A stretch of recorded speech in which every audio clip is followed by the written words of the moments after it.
الله أكبر الله أكبر الله أكبر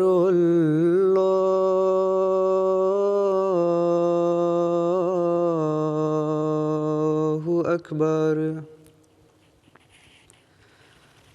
أشهد أن لا إله إلا الله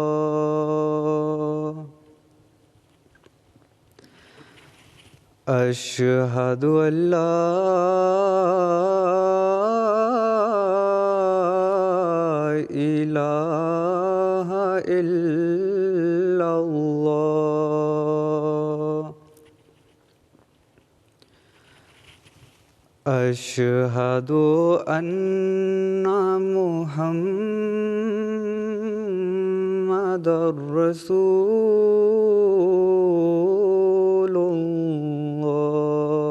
الله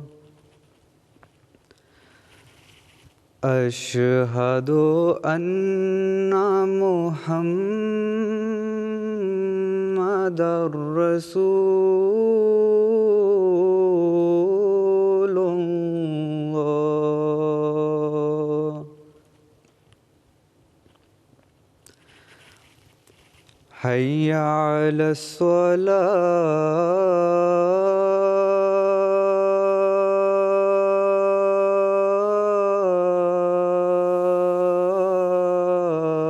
الصلاة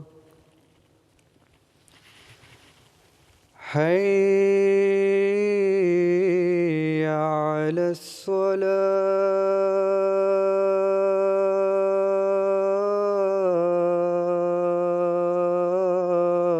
الصلاة حي على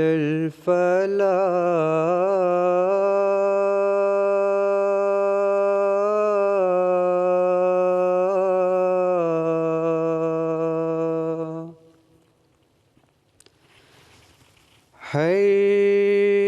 حي على الفلاح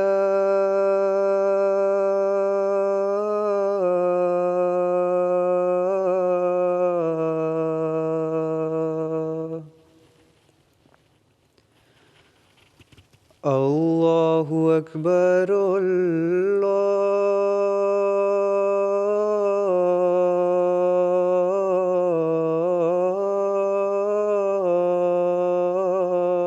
الله أكبر لا إله إلا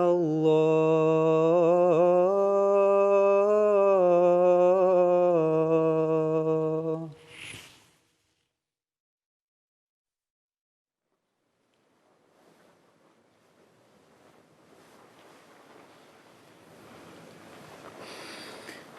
السلام علیکم السلام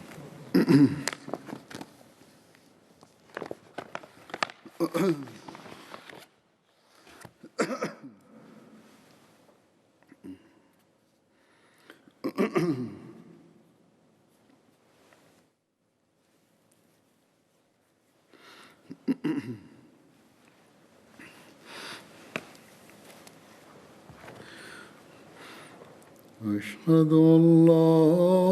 إله إلا الله وحده لا شريك له وأشهد أن محمدًا عبده ورسوله أما بعد فأعوذ بالله من الشيطان الرجيم بسم الله الرحمن الرحيم الحمد لله رب العالمين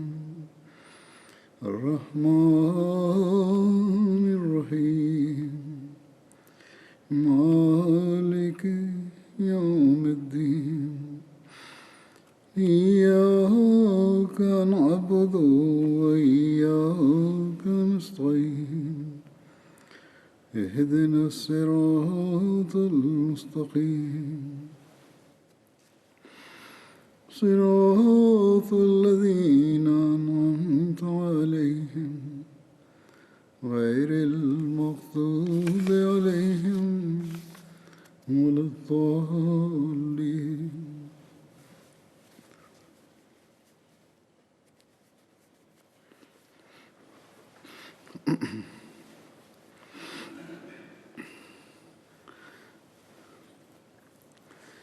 اس زمانے میں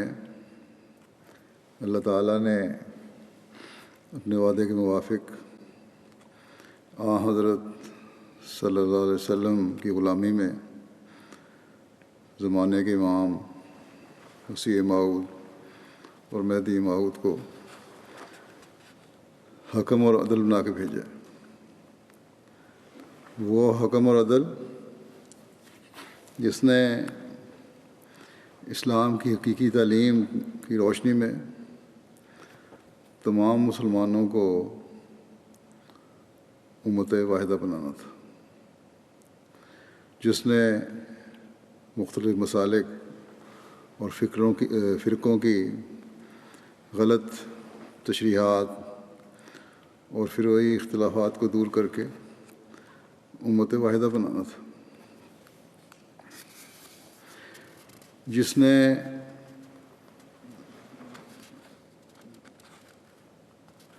مسلمانوں کو ایک وحدت ادا کرنی تھی. بس آج ہم دیکھتے ہیں کہ مسلمانوں کے ہر فرقے میں سے وہ لوگ جنہوں نے سنجیدگی سے غور کیا، اسلام کے مختلف فرقوں کے اختلافات کے درد کو محسوس کیا، انہوں نے علم، عقل اور دعاؤں سے کام لیتے ہوئے حضرت مسیح موعود علیہ السلام کی جماعت میں شمولیت اختیار کی اور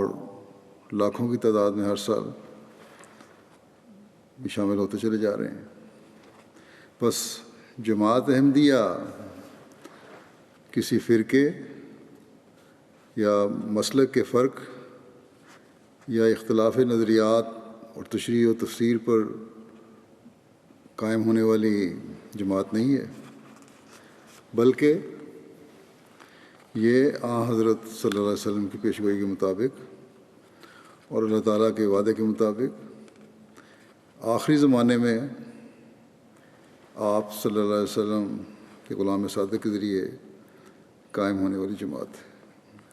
جس نے حضرت مسیح موعود علیہ السلام کی بیعت میں آ کر انہی اختلافات کو جو شیعہ سنی کے درمیان ہیں یا کسی فرقے اور مسلک کے درمیان ہیں ختم کر کے امت واحدہ بننا ہے. مسلمانوں کو اسلام کی حقیقی تعلیم سے آگاہ کر کے ہم نے امت واحدہ بنانا ہے. اس کام کے لیے حضرت مسیح موعود علیہ السلام مبعوث ہوئے تھے. اسی کام کے لیے آپ نے جماعت کا قیام اللہ تعالیٰ کے حکم سے کیا، اور اس کام کے کرنے کے لیے اللہ تعالیٰ نے آپ کو الہام فرمایا کہ سب مسلمانوں کو جو روئے زمین پر ہیں جمع کرو اللہ دین واحد. بس یہ کام جو اللہ تعالیٰ نے آپ کے سپرد فرمایا ہے،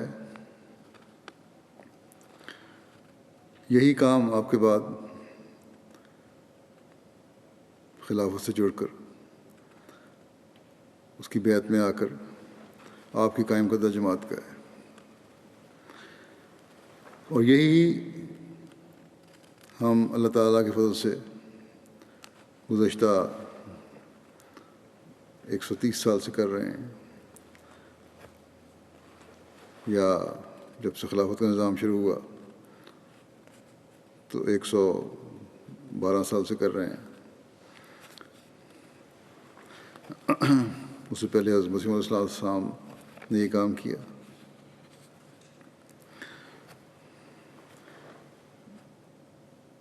اور نہ صرف مسلمانوں کو قرآن کریم، سنت نبوی صلی اللہ علیہ وسلم، احادیث صحیح، زمانے کے امام اور حکم اور عدل کی عارفانہ تشریح کی روشنی میں بتا رہے ہیں، بلکہ غیر مسلموں کو بھی اسلام کی خوبصورت تعلیم بتا کر انہیں دائرۂ اسلام میں شامل کرنے کی کوشش کر رہے ہیں. بس مسیح موعود اور حکم و عدل کی جماعت اختلافات ختم کرنے کے لیے قائم ہوئی ہے، اور باوجود مخالفتوں، مقدموں، سختیوں اور گالیوں کے ہماری طرف سے امن اور سلامتی اور دعا کا یہ پیغام ہوتا ہے ہر ایک کو. یقیناً ہم نے حق کو پھیلانے اور حق بات کہنے سے نہیں رکنا، اور اس کے لیے قربانیاں بھی دے رہے ہیں. لڑائی اور گالم گلوچ نہ ہماری طرف سے پہلے کبھی ہوئی نہ ہوگی. الہی جماعتوں کی مخالفتیں بھی ہوتی ہیں اور ان کو ظلم بھی سہنے پڑتے ہیں، لیکن آخرکار اللہ تعالیٰ انہیں کامیابی عطا فرماتا ہے. ہم دعا بھی کرتے ہیں، اور جیسا کہ میں نے کہا کہ کوشش بھی کرتے رہیں گے کہ زمانے کے امام کے پیغام کو ہر مذہب اور ہر ملک کے لوگوں میں پھیلاتے رہیں. لیکن عامۃ المسلمین اور سنجیدہ طبع اور حق کے متلاشی اور فتنہ و فساد ختم کرنے کی خواہش رکھنے والے صاحب علم اور عقل لوگوں سے بھی میں کہتا ہوں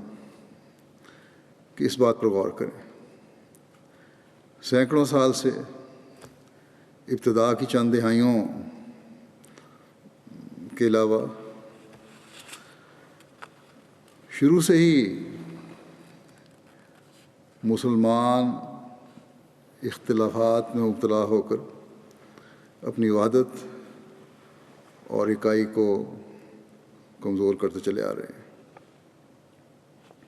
آج کل ہم محرم کے مہینے سے گزر رہے ہیں، جو اسلامی سال کے کیلنڈر کا پہلا مہینہ ہے. انگریزی سال کے شروع ہونے پر ہم ایک دوسرے کو مبارکباد دیتے ہیں، لیکن بدقسمتی یہ ہے کہ اسلامی سال کے شروع ہونے پر کئی مسلمان ملکوں میں اس فرقہ واریت کی وجہ سے قتل و غارت گری ہوتی ہے. وہ دین جو امن اور سلامتی کی اعلیٰ ترین تعلیم دینے والا دین ہے، کیوں اس کے ماننے والے اپنے سال کا آغاز فتنہ و فساد اور قتل و غارت گری سے کرتے ہیں؟ ہمیں سوچنا چاہیے، ہمیں اپنے رویوں کو بدلنا چاہیے. ہمیں دیکھنا چاہیے کہ کس طرح ہم مسلمانوں کو امت واحدہ بنا کر ان فسادوں اور دہشت گردیوں کو ختم کر سکتے ہیں. ہمیں غور کرنا چاہیے کہ ہمارے آقا و مطاع حضرت خاتم الانبیاء محمد مصطفیٰ صلی اللہ علیہ وسلم نے اگر اسلام کی ابتدا کی ترقی کے بعد ایک فیض عوج کے زمانے کی خبر دی تھی، تو پھر یہ خوشی کی خبر بھی دی تھی کہ خلافت علی منہاج نبوت قائم ہوگی. وہی معاملہ جس کی وجہ سے مسلمانوں میں اختلاف ہوا تھا، وہی معاملہ آخری زمانے میں خلافت علی منہاج نبوت کے قیام کے بعد مسلمانوں کو امت واحدہ بنانے کا ذریعہ بھی بن جائے گا، مسلمانوں کی ترقی اور اکائی کا ایک روشن نشان بن جائے گا۔ بس جب حالات بتا رہے ہیں کہ یہ وہ زمانہ ہے جو نشانیاں قرآن و حدیث سے پتہ چلتی ہیں وہ پوری ہو رہی ہیں یا ہو گئی ہیں،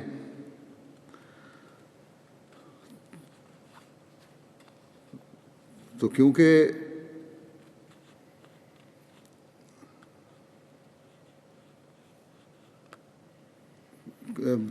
کیوں نہ ہم اس حکم اور عدل کی اور آن حضرت صلی اللہ علیہ وسلم کے غلام صادق کی تلاش کریں، جو شیعہ سنی اور مختلف فرقوں اور مسلکوں کے اختلافات کو ختم کر کے ہمیں ایک بنانے والا ہے۔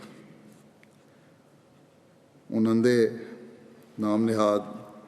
علماء کی تقلید نہ کریں جو خود بھی ڈوب رہے ہیں اور اپنے ساتھ ایک بڑی تعداد کے مسلمانوں کو بھی ڈبونے کی کوشش کر رہے ہیں۔ دیکھیں، جب وہ نشانیاں پوری ہو گئیں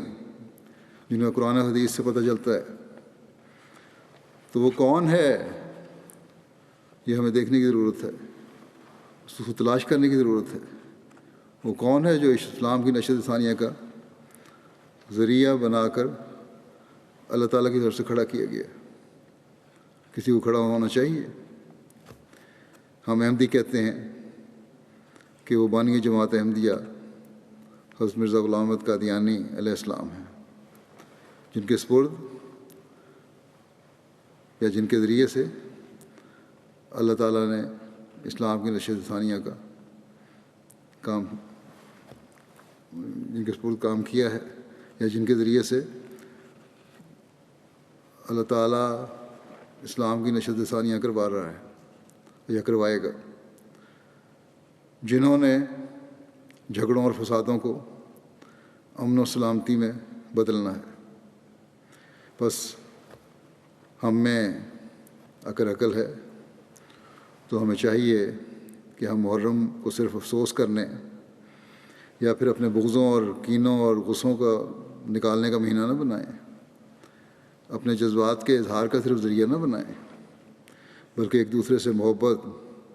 اور پیار کا مہینہ بنائیں، اس حقیقی تعلیم پر چلیں جو اسلام کی تعلیم ہے، اس رہنما کے پیچھے چلیں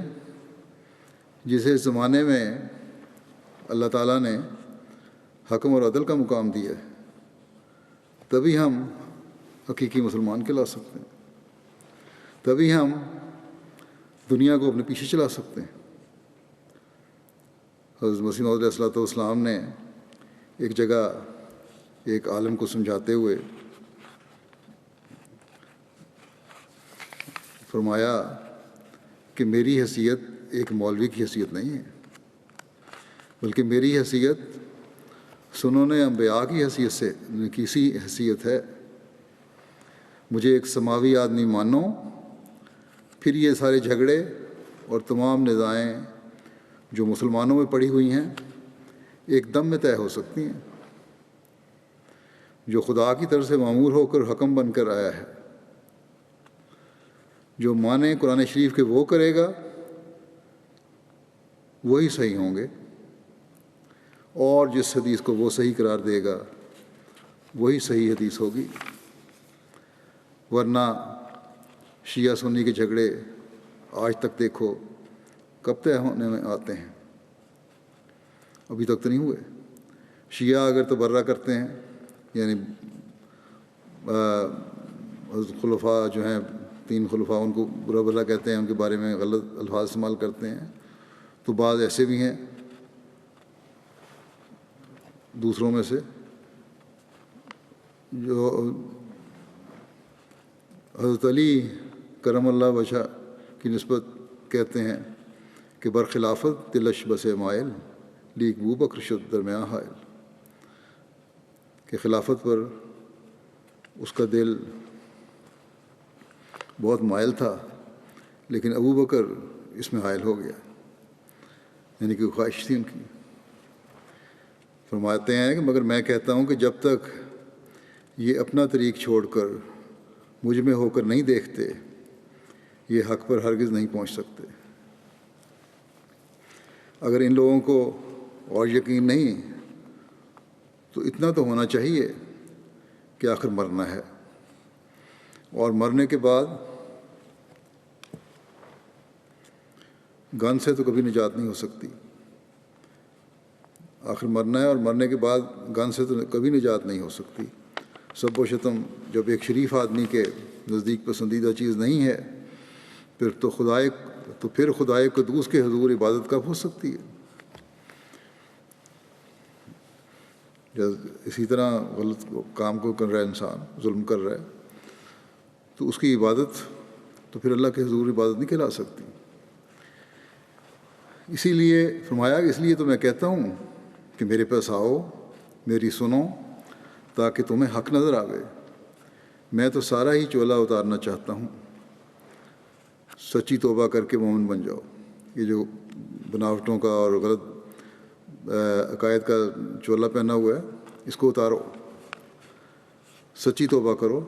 تبھی مومن بن سکتے ہو۔ پھر جس امام کے تم منتظر ہو، میں کہتا ہوں وہ میں ہوں، اس کا ثبوت مجھ سے لو۔ بس یہ ہے وہ حقیقت جس سے دین کا صحیح ادراک ہو سکتا ہے، کہ آپس کی لڑائی جھگڑوں، اناؤں کو ختم کر کے پھر اللہ تعالیٰ کے حضور حاضر ہوں، ان سے دعا کریں، حقیقی توبہ کریں۔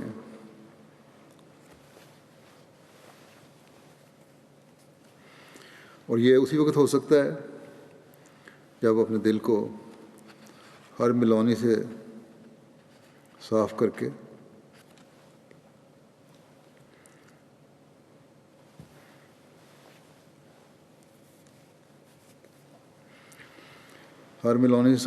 اللہ تعالیٰ کے آگے جھکا جائے، پھر اللہ تعالیٰ صحیح رہنمائی فرماتا ہے۔ حضرت مسیح علیہ السلام نے خلفائے راشدین کے مرتبہ و مقام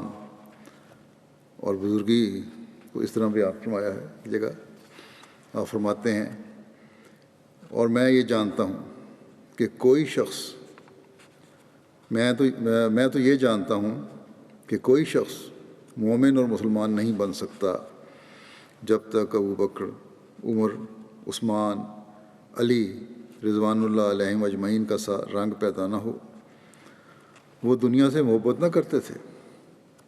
بلکہ انہوں نے اپنی زندگیاں خدا تعالیٰ کی راہ میں وقف کی ہوئی تھیں۔ بس یہ مقام ہے حضرت مسیح علیہ السلام کی نظر میں کہ حقیقی مومن اور مسلمان بننے کے لیے ان چاروں خلفاء کو اپنے لیے اسوہ بنانا ہوگا۔ جب یہ ہو تو پھر کہاں فرقہ اور کہاں مسلک، کیا بحث رہ جاتی ہے اس کی؟ بس جماعت احمدیہ کا تو یہ عقیدہ ہے کہ یہ سب ہمارے لیے نمونہ ہیں، اور جب یہ عقیدہ ہو تو کیا جماعت احمدیہ ہی ایک ایسی جماعت نہیں رہ جاتی جو مسلمانوں سے تفریق ختم کر کے، ان کے درمیان تفریق ختم کر کے ان میں وحدت پیدا کرنے والی جماعت ہے؟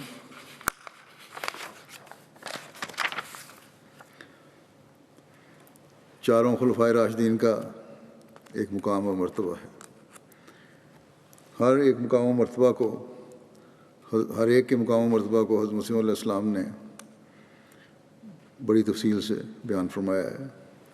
مختلف جگہوں پر۔ ہر ایک کے اس مقام کو پہچاننے کے لیے میں بعض اقتباسات پیش کرتا ہوں تاکہ نئے آنے والوں اور نوجوانوں کو بھی سمجھ آ جائے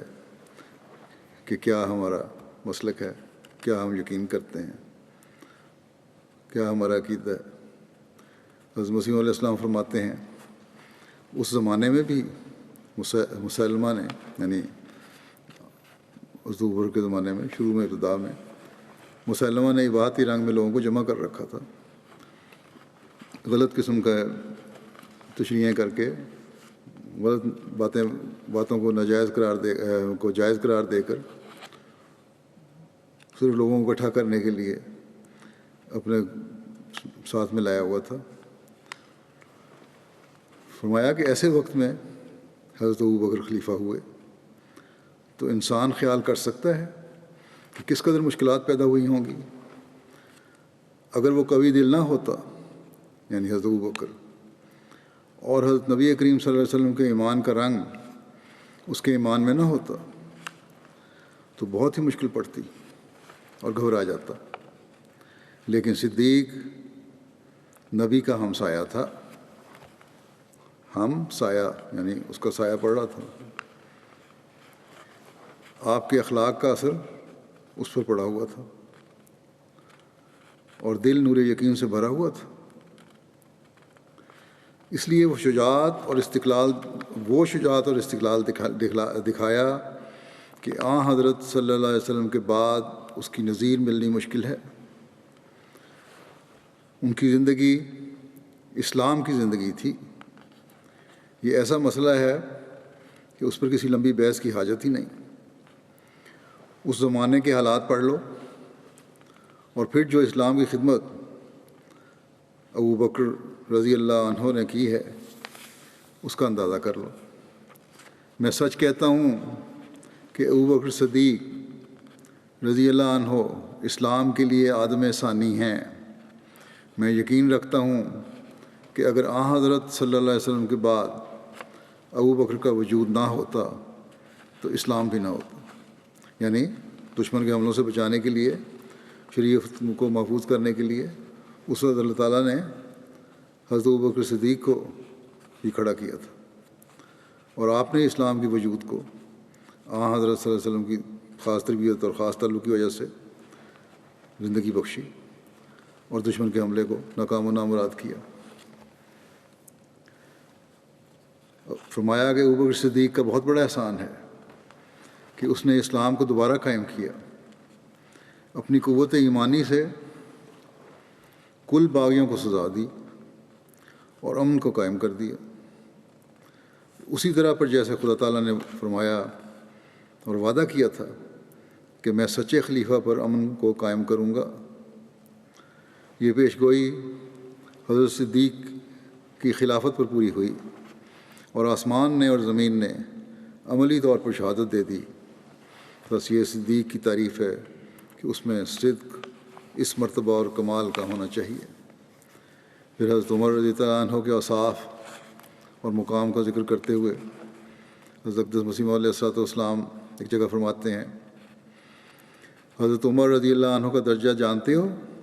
کہ صحابہ میں کس قدر بڑا ہے، یہاں تک کہ بعض اوقات ان کی رائے کے موافق قرآن شریف نازل ہو جایا کرتا تھا،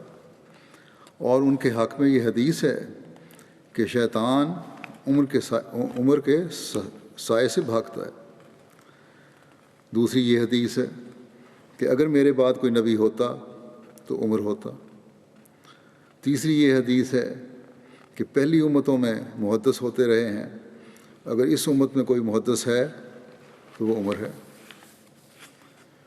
پھر ایک جگہ حضرت ابوبکر، حضرت عمر اور حضرت عثمان کا ذکر کرتے ہوئے مجموعی طور پر آپ نے فرمایا کہ میرے رب نے مجھ پر یہ ظاہر کیا ہے کہ صدیق اور فاروق اور عثمان رضی اللہ عنہ نیکوکار اور مومن تھے، اور ان لوگوں میں سے تھے جنہیں اللہ نے چن لیا اور جو خدائے رحمان کی عنایات سے خاص کیے گئے، اور اکثر صاحبان معرفت نے ان کے محاسن کی شہادت دی۔ انہوں نے بزرگ و برتر خدا کی خوشنودی کی خاطر وطن چھوڑے، ہر جنگ کی بھٹی میں داخل ہوئے، اور ہر موسم گرما کی دوپہر کی تپش اور سردیوں کی رات کی ٹھنڈک کی پرواہ نہ کی، بلکہ نوخیز جوانوں کی طرح دین کی راہوں پر میوے خرام ہوئے اور اپنوں اور غیروں کی طرف مائل نہ ہوئے،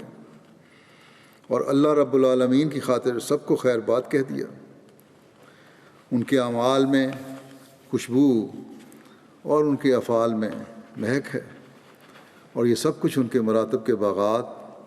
اور ان کی نیکیوں کے گلستانوں کی طرف رہنمائی کرتا ہے، اور ان کی باد نسیم اپنے معطر جھونکوں سے ان کے اسرار کا پتہ دیتی ہے، اور ان کے انوار اپنی پوری تابانیوں سے ہم پر ظاہر ہوتے ہیں۔ یہ حوالے جو ہیں اور سارے ان میں سے جو پڑھ رہا ہوں سر الخلافہ کے ہیں، یہ عربی کی کتاب ہے۔ عربی ترجمہ کرنے والے فی الحال تو شاید فوری طور پر اس معیار کا ترجمہ نہیں کر سکیں گے، جو دوبارہ ریپیٹ ہو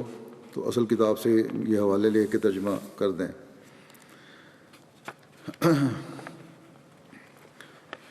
حضرت علی کے محاسن اور آپ کے مقام کا ذکر کرتے ہوئے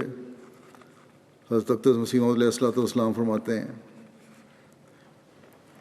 آپ رضی اللہ تعالیٰ عنہ تقوی شعار، پاک باطن، اور ان لوگوں میں سے تھے جو خدائے رحمان کے ہاں سب سے زیادہ پیارے ہوتے ہیں، اور آپ قوم کے برگزیدہ اور زمانے کے سرداروں میں سے تھے۔ آپ خدائے غالب کے شیر، خدائے مہرباں کے جواں مرد، سخی، پاک دل تھے۔ آپ ایسے منفرد اور بہادر تھے جو میدان جنگ میں اپنی جگہ نہیں چھوڑتے، خواہ ان کے مقابلے میں دشمنوں کی ایک فوج ہو۔ آپ نے ساری عمر تنگ دستی میں بسر کی اور نوع انسانی کے مقام زہد کی انتہا تک پہنچے۔ آپ مال و دولت عطا کرنے، لوگوں کے ہم و غم دور کرنے اور یتیموں اور مسکینوں اور ہمسایوں کی خبرگیری کرنے میں اول درجے کے مرد تھے۔ آپ نے جنگوں میں طرح طرح کے بہادری کے جوہر دکھائے تھے۔ تیر اور تلوار کی جنگ میں آپ سے حیرت انگیز واقعات ظاہر ہوتے تھے۔ اس کے ساتھ ساتھ آپ نہایت شیریں بیان اور فصیح اللسان بھی تھے۔ آپ کا بیان دلوں کی گہرائی میں اتر جاتا اور اس سے ذہنوں کے زنگ صاف ہو جاتے، اور برہان کے نور سے اس کا چہرہ دمک جاتا۔ آپ قسم قسم کے انداز بیان پر قادر تھے، اور جو آپ سے ان میں مقابلہ کرتا تو اسے ایک مغلوب شخص کی طرح آپ سے معذرت کرنا پڑتی۔ آپ ہر خوبی میں اور بلاغت و فصاحت کے طریقوں میں کامل تھے، اور جس نے آپ کے کمال کا انکار کیا تو اس نے بے حیائی کا طریق اختیار کیا۔ پھر حضرت علی کے مقام اور خلافت کے بارے میں حضرت مسیح موعود علیہ الصلوۃ والسلام فرماتے ہیں، اس میں ذرہ بھر شک نہیں کہ حضرت علی متلاشیان حق کی امیدگاہ اور سخیوں کا بے مثال نمونہ اور بندگان خدا کے لیے حجت اللہ تھے۔ نیز آپ اپنے زمانے کے لوگوں میں بہترین انسان اور ملکوں کو روشن کرنے کے لیے اللہ کے نور تھے، لیکن آپ کی خلافت کا دور امن و امان کا زمانہ نہ تھا، بلکہ فتنوں اور ظلم و تعدی کی تند ہواؤں کا زمانہ تھا۔ عوام الناس آپ کی اور ابن ابی سفیان کی خلافت کے بارے میں اختلاف کرتے تھے، اور ان دونوں کی طرف حیرت زدہ شخص کی طرح ٹکٹکی لگائے بیٹھے تھے، اور بعض لوگ ان دونوں کو آسمان کے فرقت نامی دو ستاروں کی مانند تصور کرتے تھے، اور دونوں کو درجہ میں ہم پلہ سمجھتے تھے۔ لیکن سچ یہ ہے کہ حق علی مرتضیٰ کے ساتھ تھا، اور جس نے آپ کے دور میں آپ سے جنگ کی تو اس نے بغاوت اور سرکشی کی۔ پھر چاروں خلفائے راشدین کی اسلام اور قرآن کی حفاظت اور اس امانت کا حق ادا کرنے کے مقام کا ذکر فرماتے ہوئے حضرت مسیح موعود علیہ السلام فرماتے ہیں، یہ عقیدہ ضروری ہے کہ حضرت صدیق اکبر رضی اللہ تعالیٰ عنہ اور حضرت فاروق عمر رضی اللہ تعالیٰ عنہ اور حضرت ذوالنورین یعنی حضرت عثمان رضی اللہ تعالیٰ عنہ اور حضرت علی مرتضیٰ رضی اللہ تعالیٰ عنہ سب کے سب واقعی طور پر دین میں امین تھے۔ ابو بکر رضی اللہ عنہ جو اسلام کے عادم ثانی ہیں، اور ایسا ہی حضرت عمر فاروق اور حضرت عثمان رضی اللہ عنہما اگر دین میں سچے امین نہ ہوتے تو آج ہمارے لیے مشکل تھا جو قرآن شریف کی کسی ایک آیت کو بھی من جانب اللہ بتا سکتے۔ پھر ان چاروں خلفاء کا ذکر فرماتے ہوئے حضرت مسیح علیہ السلام فرماتے ہیں کہ خدا کی قسم وہ ایسے لوگ ہیں جو خیر الکائنات صلی اللہ علیہ وسلم کی مدد کی خاطر موت کے میدانوں میں ڈٹ گئے، اور اللہ کی خاطر انہوں نے اپنے باپوں اور بیٹوں کو چھوڑ دیا اور انہیں تیز دھار تلواروں سے ٹکڑے ٹکڑے کر دیا، اور اپنے پیاروں سے جنگ کی اور ان کے سر قلم کیے، اور اللہ کی راہ میں اپنے نفیس اموال اور جانیں نثار کیں، لیکن اس کے باوجود وہ اپنے اعمال کی قلت پر روتے اور سخت نادم تھے۔ کوئی فخر نہیں تھا کہ ہم نے کوئی نیک عمل کیے، اور ان کی آنکھ نے بھرپور نیند کا مزہ نہیں لیا،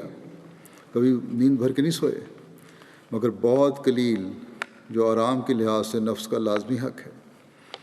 اور وہ نعمتوں کے دل دادا نہیں تھے۔ بس تم کیسے خیال کرتے ہو کہ وہ ظلم کرتے تھے، مال غصب کرتے تھے، عدل نہیں کرتے تھے اور جور و ستم کرتے تھے، اور یہ ثابت ہو چکا ہے کہ وہ نفسانی خواہشات سے باہر آ چکے تھے، اور وہ ہمیشہ آستانہ الہی پر گرے رہتے تھے،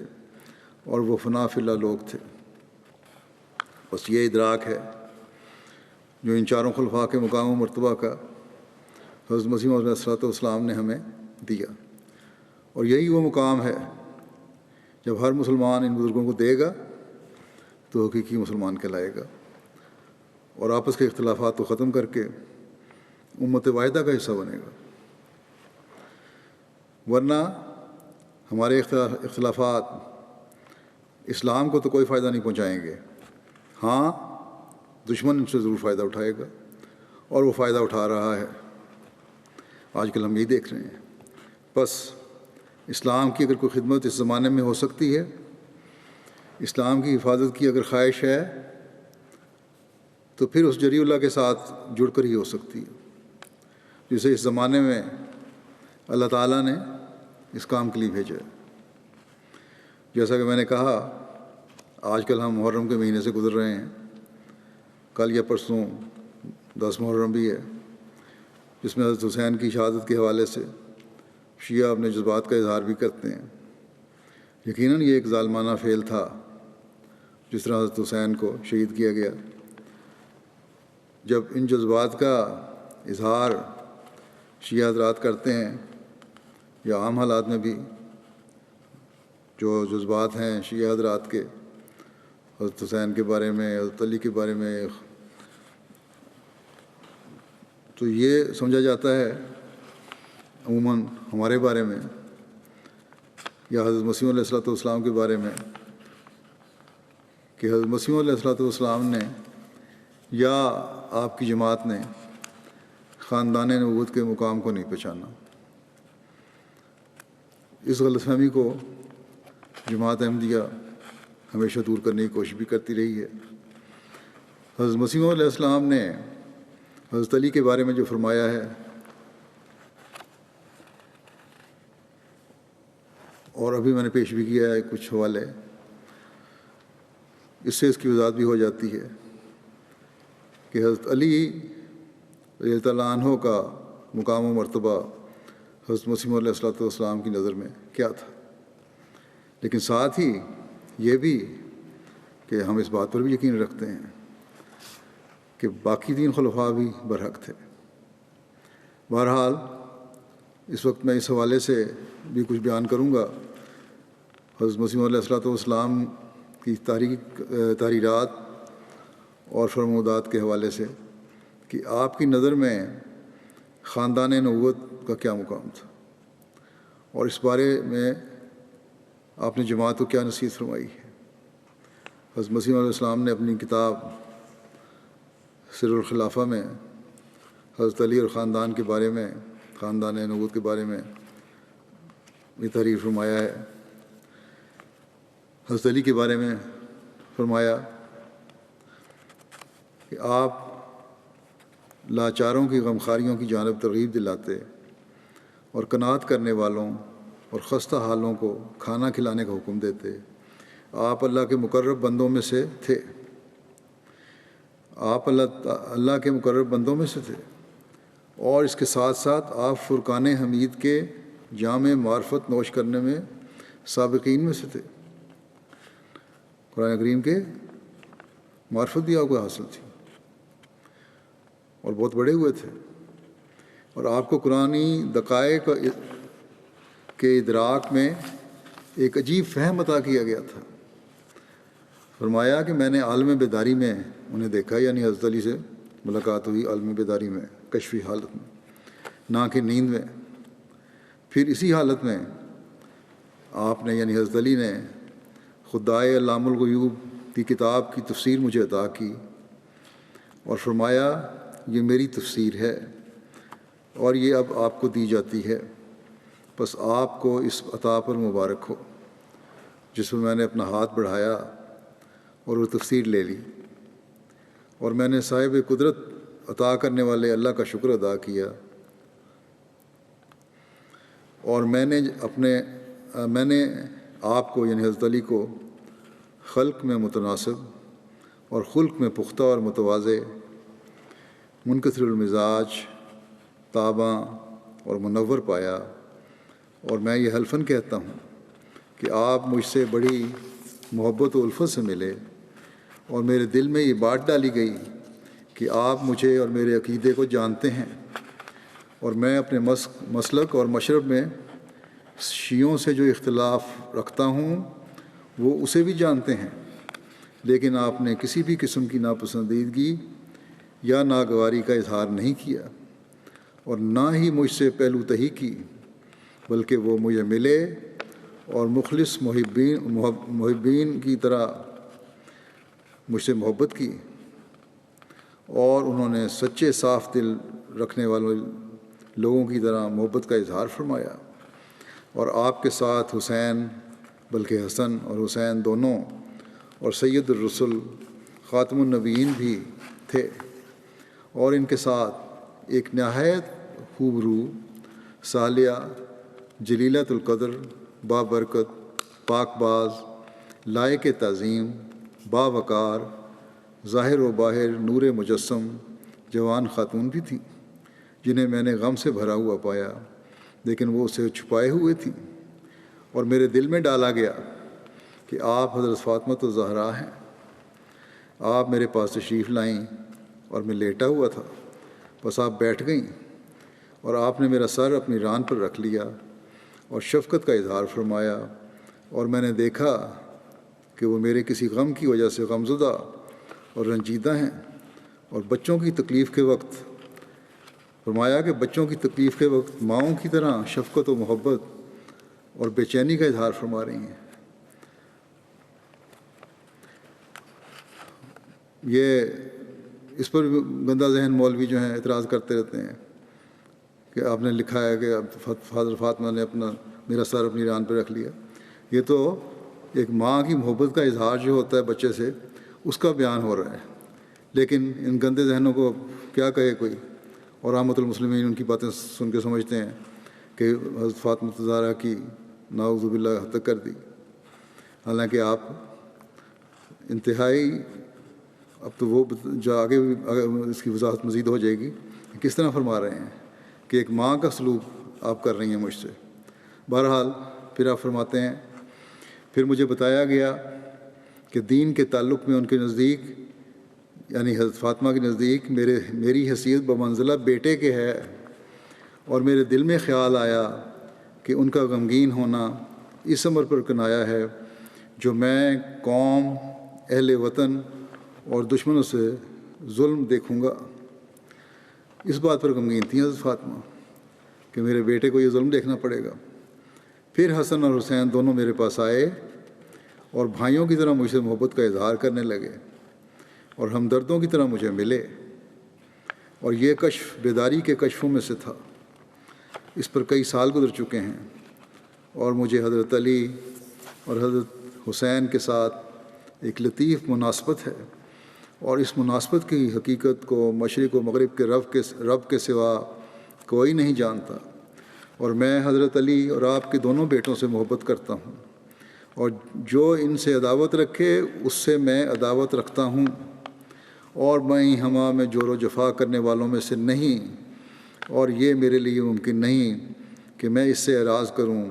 جو اللہ نے مجھ پر منکشف فرمایا، اور نہ ہی میں حد سے تجاوز کرنے والوں سے ہوں۔ پھر ایک جگہ حضرت مسیح علیہ السلام فرماتے ہیں،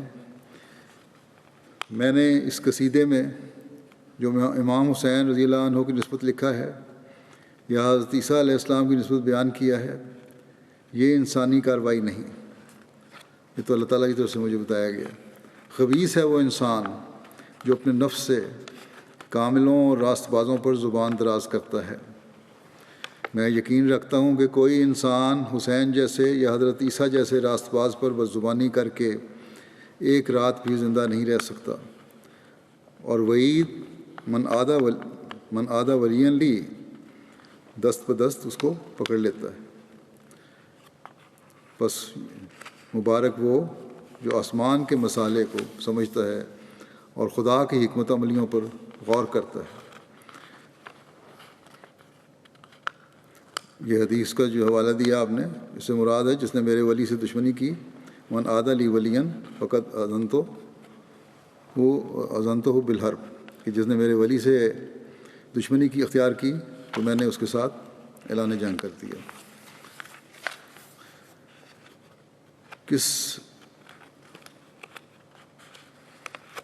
کسی سے جو محبت کا اظہار ہوتا ہے، اور جب یہ محبت کا اظہار ذاتی مجلس میں ہو جہاں اور کوئی نہ ہو، تو وہ محبت کا اظہار دل کی آواز ہوتی ہے۔ ویسے تو پاک آدمی کی جس کا مقام اللہ تعالیٰ نے بہت زیادہ دیا ہے، ہر لفظی دل کی آواز ہے، لیکن معترض کے لیے یہ جاننا چاہیے کہ گھر میں بیٹھے ہوئے کیا اظہار تھا آپ کا۔ آپ نے صرف تحریرات میں یا فرمودات میں یا مجالس میں بیان نہیں فرمایا حضرت امام حسین کا ذکر، یا حضرت صلی اللہ علیہ وسلم کے خاندان سے محبت کا اظہار ظاہری طور پر نہیں کیا، بلکہ گھریلو مجلس میں بچوں کے ساتھ بیٹھ کر بھی جذبات کا اظہار کیا۔ حضرت مرزا بشیر احمد صاحب رضی اللہ عنہ بیان کرتے ہیں کہ رسول پاک صلی اللہ علیہ وسلم کے ساتھ اسی عشق کی وجہ سے حضرت مسیح موعود علیہ السلام کو آپ کی آل و اولاد اور آپ کے صحابہ کے ساتھ بے پناہ محبت تھی۔ چنانچہ ایک دفعہ جب محرم کا مہینہ تھا اور حضرت مسیح موعود علیہ السلام اپنے باغ میں ایک چارپائی پر لیٹے ہوئے تھے، آپ نے ہماری ہمشیرہ مبارکہ بیگم سلمہ اور ہمارے بھائی مبارک احمد مرحوم کو، جو سب بہن بھائیوں میں چھوٹے تھے، اپنے پاس بلایا اور فرمایا، آؤ میں تمہیں محرم کی کہانی سناؤں۔ پھر آپ نے بڑے دردناک انداز میں حضرت امام حسین رضی اللہ عنہ کی شہادت کے واقعات سنائے۔ آپ یہ واقعات سناتے جاتے تھے اور آپ کی آنکھوں سے آنسو رواں تھے، اور آپ اپنی انگلیوں کے پوروں سے اپنے آنسو پونچھتے جاتے تھے۔ اس دردناک کہانی کو ختم کرنے کے بعد آپ نے بڑے کرب کے ساتھ فرمایا، یزید پلید نے یہ ظلم ہمارے نبی کریم کے نواسے پر کروایا، مگر خدا نے بھی ان ظالموں کو بہت جلد اپنے عذاب میں پکڑ لیا۔ اس وقت آپ پر عجیب کیفیت طاری تھی، اور اپنے آقا کے جگر گوشے کے المناک شہادت کے تصور سے آپ کا دل بہت بے چین ہو رہا تھا، اور یہ سب کچھ رسول پاک کے عشق کی وجہ سے تھا۔ اس بارے میں خود حضرت نواب مبارکہ بیگم صاحبہ بیان فرماتی ہیں، ایک جگہ کہتی ہیں اسی واقعے کو، کیونکہ ان کے ساتھ یہ ہوا تھا۔ کہتی ہیں، آپ باغ میں چرپائی پر لیٹے ہوئے تھے حضرت مسیح علیہ السلام، میں اور مبارک ایک کشفہ آپ کو دکھلانے کے لیے لائے پکڑا، آپ نے فرمایا آؤ تمہیں اس کو تو نظر انداز کیا، اور پھر فرمایا کہ میں تمہیں محرم کی کہانی سناؤں۔ پھر کہتے ہیں ہم دونوں پاس بیٹھ گئے۔ یہ ماہ محرم کا پہلا عشرہ تھا۔ آپ نے شہادت حضرت امام حسین علیہ السلام کے واقعات سنانا شروع کیے۔ فرمایا وہ ہمارے نبی کریم کے نواسے تھے، ان کو منافقوں نے ظالموں سے بھوکا پیاسا کربلا کے میدان میں شہید کر دیا۔ پھر فرمایا، پھر حضرت مسیح السلام کو بیان فرما رہے ہیں، فرمایا اس دن آسمان سرخ ہو گیا، اس دن آسمان سرخ ہو گیا تھا۔ 40 روز کے اندر قاتلوں ظالموں کو خدا تعالیٰ کے غضب نے پکڑ لیا۔ کوئی کوڑی ہو کر مرا، کسی پر کوئی عذاب آیا اور کسی پر کوئی۔ یزید کے ذکر پر یزید پلید فرماتے تھے۔ کافی لمبے واقعات آپ نے سنائے۔ حالت یہ تھی کہ آپ پر رکت طاری تھی، آنسو بہنے لگتے تھے جن کو اپنی انگشت شہادت سے پہنچتے جاتے تھے۔ اس ظلم کی داستان کو جب انسان سنتا ہے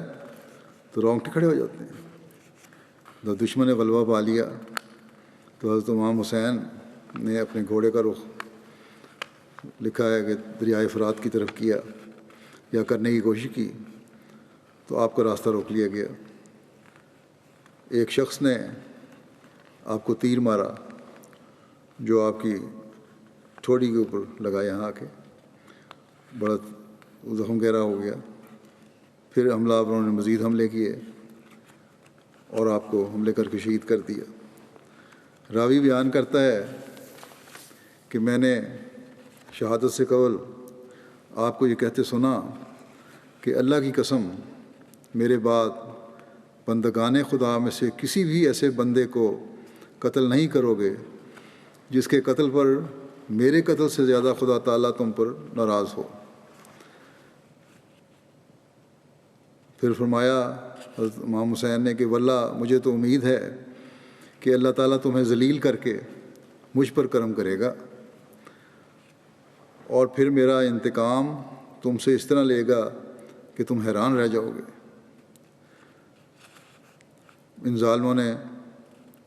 آپ سے اور آپ کے خاندان سے کیا سلوک کیا، شہید کیا، اور شہید کرنے کے بعد پھر خیموں کو لوٹا، عورتوں کے سروں سے چادریں اتاریں۔ حضرت امام حسین کی نعش پر سے شہید کرنے کے بعد ان کے کمانڈر نے بلایا کہ ان کی نعش لٹائی ہوئی ہے، اس پہ سے کون گھوڑوں سمیت گزرے گا، اور 10 گھوڑے تیار ہوئے اور ان کو گزار کر نعش کو پامال کیا گیا۔ آپ کی کمر کی ہڈیوں کو اور پسلیوں کو چکنا چور کر دیا گیا۔ ایک روایت کے مطابق آپ کے جسم پر 33 زخم نیزے اور 43 زخم تلوار کے تھے، اور تیروں کے زخم اس کے علاوہ تھے۔ پھر آپ کا سر کاٹ کر گورنر کے پاس بھیجا گیا اور اس نے یہ سر کوفہ میں نصب کروایا۔ ظلم کی انتہا ہے، کوئی خبیث ترین دشمن بھی اس طرح نہ کرے۔ یہ تو مختصر میں نے بیان کیا ہے۔ جب حضرت مسیح علیہ الصلوۃ والسلام بیان فرما رہے تھے تو اس وقت اس واقعے پہ آپ غم سے آنسوؤں کی جھڑی لگی ہوئی تھی۔ بس کس طرح کہہ سکتے ہیں کہ ہم نعوذ باللہ خاندان اوہ سے محبت نہیں کرتے یا اس کا ادراک نہیں رکھتے، بلکہ ایک موقع پر آپ نے سختی سے جماعت کو بھی نصیحت فرمائی کہ جب آپ کو پتہ لگا ایک موقع پہ کہ کسی نے غلط الفاظ استعمال کیے ہیں حضرت امام حسین کے بارے میں، چنانچہ آپ نے فرمایا کہ واضح ہو کہ کسی شخص کے ایک کارڈ کے ذریعے سے، جو پوسٹل کارڈ ہوتا ہے، اس کے ذریعے سے مجھے اطلاع ملی ہے کہ بعض نادان آدمی جو اپنے تئیں میری جماعت کی طرف منسوب کرتے ہیں، حضرت امام حسین رضی اللہ تعالیٰ عنہ کی نسبت یہ کلمات منہ پر لاتے ہیں کہ نعوذ باللہ حسین بوجہ اس کے کہ اس نے خلیفہ وقت یعنی یزید سے بیعت نہیں کی، باغی تھا اور یزید حق پر تھا۔ آپ نے فرمایا لعنت اللہ علی الکاذبین، مجھے امید نہیں کہ میری جماعت کے کسی راست باز کے منہ سے ایسے خبیث الفاظ نکلے ہوں، مگر ساتھ اس کے مجھے یہ بھی دل میں خیال گزرتا ہے کہ چونکہ اکثر شیعہ نے اپنے ورد تبرے اور لان تان میں مجھے بھی شریک کر لیا ہے، اس لیے کچھ تعجب نہیں کہ کسی نادان بے تمیز نے سفیہانہ بات کے جواب میں سفیہانہ بات کہہ دی ہو، جیسا کہ بعض جاہل مسلمان کسی عیسائی کی بدزبانی کے مقابلے پر جو حضرت صلی اللہ علیہ وسلم کی شان میں کرتا ہے، حضرت عیسیٰ علیہ السلام کی نسبت کچھ سخت الفاظ کہہ دیتے ہیں۔ بہرحال میں اس اشتہار کے ذریعے سے اپنی جماعت کو اطلاع دیتا ہوں کہ ہم اعتقاد رکھتے ہیں کہ یزید ایک ناپاک طبع دنیا کا کیڑا اور ظالم تھا، اور جن معنوں کی روح سے کسی کو مومن کہا جاتا ہے وہ اس میں موجود نہ تھے۔ مومن بننا کوئی امر سہل نہیں ہے۔ اللہ تعالیٰ ایسے شخصوں کی نسبت فرماتا ہے، قالت الاعراب آمنا قل لم تؤمنوا ولکن قولوا اسلمنا۔ مومن وہ لوگ ہوتے ہیں جن کے اعمال ان کے ایمان پر گواہی دیتے ہیں، جن کے دل پر ایمان لکھا جاتا ہے، اور جو اپنے خدا اور اس کی رضا کو ہر ایک چیز پر مقدم کر لیتے ہیں، اور تقویٰ کی باریک اور تنگ راہوں کو خدا تعالیٰ کے لیے اختیار کرتے اور اس کی محبت میں محو ہو جاتے ہیں، اور ہر ایک چیز جو بت کی طرح خدا سے روکتی ہے، خواہ وہ اخلاقی حالت ہو یا اعمال فاسقانہ ہوں یا غفلت اور کسل ہو، سب سے اپنے تئیں دور تر لے جاتے ہیں۔ لیکن بدنصیب یزید کو یہ باتیں کہاں حاصل تھیں؟ دنیا کی محبت نے اس کو اندھا کر دیا تھا، مگر حسین رضی اللہ عنہ طاہر مطہر تھا، اور بلا شبہ وہ ان برگزیدوں میں سے ہے جن کو خدا تعالیٰ اپنے ہاتھ سے صاف کرتا اور اپنی محبت سے معمور کر دیتا ہے، اور بلا شبہ وہ سرداران بہشت میں سے ہے، اور ایک ذرہ کی نہ رکھنا اس سے موجب سلب ایمان ہے۔ اور اس امام کی تقویٰ اور محبت الہی اور صبر اور استقامت اور زہد اور عبادت ہمارے لیے اسوہ حسنہ ہے، اور ہم اس معصوم کی ہدایت کے اقتداء کرنے والے ہیں جو اس کو ملی تھی۔ تباہ ہو گیا وہ دل جو اس کا دشمن ہے، اور کامیاب ہو گیا وہ دل جو عملی رنگ میں اس کی محبت ظاہر کرتا ہے، اور اس کے ایمان اور اخلاق اور شجاعت اور تقویٰ اور استقامت اور محبت الہی کے تمام نقوش انعکاسی طور پر کامل پیروی کے ساتھ اپنے اندر لیتا ہے، جیسا کہ ایک صاف آئینے میں ایک خوبصورت انسان کا نقش۔ یہ لوگ دنیا کی آنکھوں سے پوشیدہ ہیں، کون جانتا ہے ان کا قدر مگر وہی جو ان میں سے ہیں۔ دنیا کی آنکھ وہ شناخت نہیں کر سکتی کیونکہ وہ دنیا سے بہت دور ہیں۔ یہی وجہ حسین کی شہادت کی تھی، کیونکہ وہ شناخت نہیں کیا گیا۔ دنیا نے کسی پاک اور برگزیدہ سے اس کے زمانے میں محبت کی، تا حسین سے بھی محبت کی جاتی۔ غرض یہ امر نہایت درجے کی شقاوت اور بے ایمانی میں داخل ہے کہ حسین رضی اللہ عنہ کی تحقیر کی جائے، اور جو شخص حسین یا کسی اور بزرگ کی جو ائمہ مطہرین میں سے ہے تحقیر کرتا ہے، یا کوئی کلمہ استخفاف کا ان کی نسبت اپنی زبان پر لاتا ہے، وہ اپنے ایمان کو ضائع کرتا ہے، کیونکہ اللہ جل شانہ اس شخص کا دشمن ہو جاتا ہے جو اس کے برگزیدوں اور پیاروں کا دشمن ہے۔ بس یہ کس طرح ہو سکتا ہے کہ حضرت مسیح علیہ الصلوۃ والسلام کو یہ سب کچھ سننے کے بعد ہم کہیں کہ آل محمد سے محبت نہیں تھی؟ جس محبت کا ادراک آپ کو تھا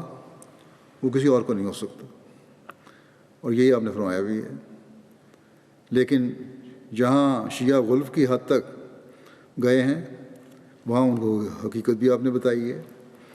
اور جہاں سنی غلط ہوئے وہاں انہیں بھی بتایا کہ اصلاح کرو، اور یہی حکم اور عدل کا کام ہے۔ اور اسلام کی حقیقی تعلیم کے پھیلانے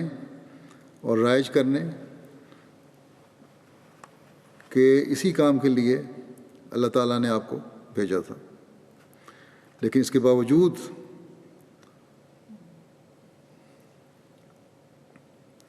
یہ دونوں جو فرقے ہیں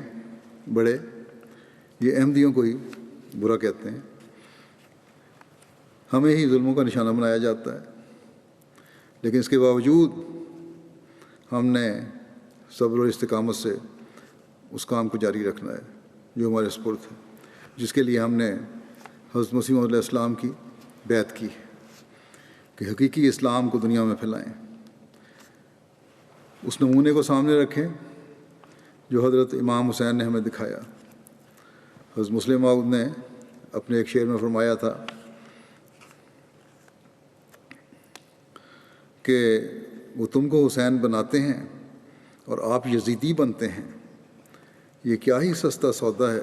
دشمن کو تیر چلانے دو۔ بس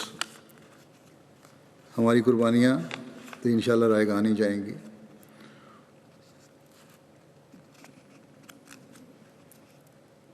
اس مرتبہ حضرت مسیح موعود نے بھی ایک جگہ فرمایا ہے کہ اب نتیجے جو ہیں، مجھے جو حسین سے نسبت تو ہے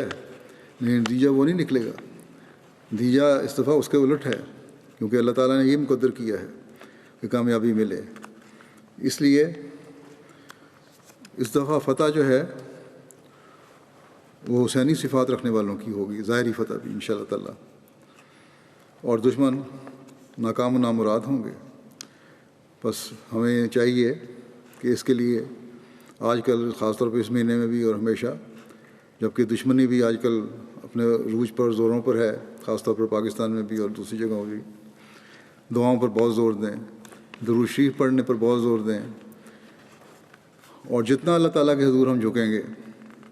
اتنا ہی جلدی اللہ تعالیٰ ہمیں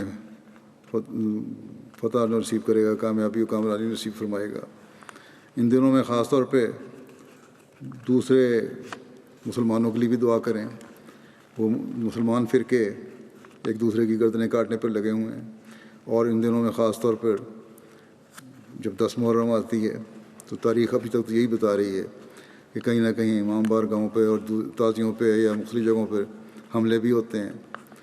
اور پھر کئی لوگوں کو شہید کیا جاتا ہے، دین کے نام پہ شہید کیا جاتا ہے۔ تو اللہ تعالیٰ عقل دے، اور اس سال کم از کم ایسی کہیں کسی اطلاع نہ ملے کسی بھی ملک سے کہ جہاں مسلمانوں نے مسلمانوں کو ایک مارا ہو، اور اس حقیقت کو بھی جلد پہچاننے والے ہوں یہ مسلمان کہ اسلام کی فتح جو اللہ تعالیٰ نے مقدر کی ہے وہ حضرت مسیح موعود علیہ الصلوۃ والسلام کے ذریعے سے ہی کی ہے، اور ان کو یہ سمجھ آ جائے کہ ہماری کامیابی اب اسی میں ہے کہ زمانے کے امام اور مسیح موعود علیہ الصلوۃ والسلام کی بیعت میں آ جائیں۔ اللہ تعالیٰ ان کو توفیق بھی عطا فرمائے۔